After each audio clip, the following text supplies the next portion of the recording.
Hello students, I am your Hindi teacher.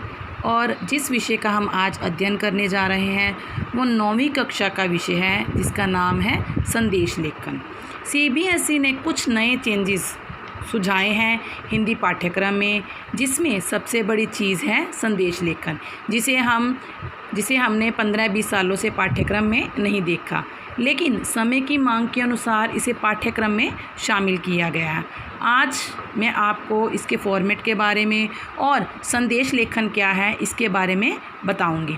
संदेश 2-3 तरह के होते हैं, जैसे कोई त्यौहार, कोई पर्व या कोई विशेष दिवस हो तो हम अपने मित्रों, रिश्तेदारों को व्हाट्सएप पर कुछ अच्छा सा लिख कर भेज देते हैं या चित्र बनाकर भेज देते हैं।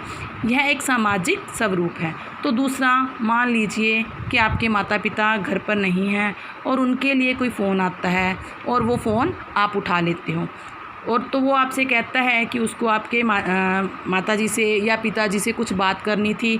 वो आपको एक छोटा सा मैसेज दे देता है, या फिर वो कहता है कि आप अपने माता पिता से कहना कि वह मेरी ईमेल चेक कर लें। कई बार ऐसा होता है कि माता पिता घर पर नहीं होते और आपको ट्यूशन पढ़ने के लिए जाना होता है, तो आप क्या करते हो, एक छोटा सा संदेश अपने माताजी के नाम पर छोड़कर ट्यूशन के लिए चले जाते हो।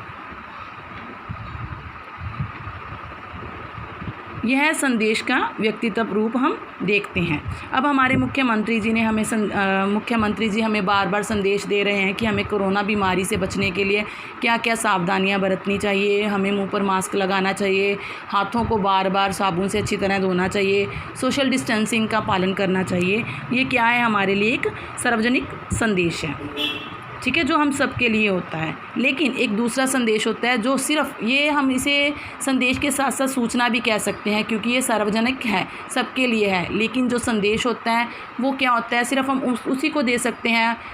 अगर हम अपने मित्र को देना चाहते हैं तो संदेश हमारा सिर्फ वही पढ़ सकता है। अब मैं आपको बताऊँगी कि संदेश लेखन है क्या। संदेश लेखन कैसे लिखा जाता है।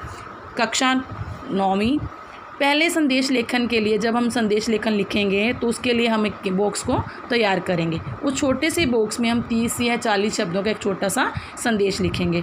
बॉक्स बनाने के बाद पहले हम लिखेंगे संदेश, दिनांक जिस दिन आप संदेश लिख रहे हो, समय जिस समय आप संदेश लिख रहे हो, प्रिय माँ, यहाँ पर जो है वो है प्रिय माँ, मतलब बच्चा अपनी माँ को लिख रहा है कि शर्मा जी का फ़ोन आया था, आप घर पर नहीं थी, फ़ोन मैंने ही उठाया था। उन्होंने कहा कि जैसे ही आपको यह संदेश मिले आप तुरंत ही उन्हें फ़ोन करें, या फ़ोन करने से पहले ईमेल में आया हुआ मैसेज देख लें।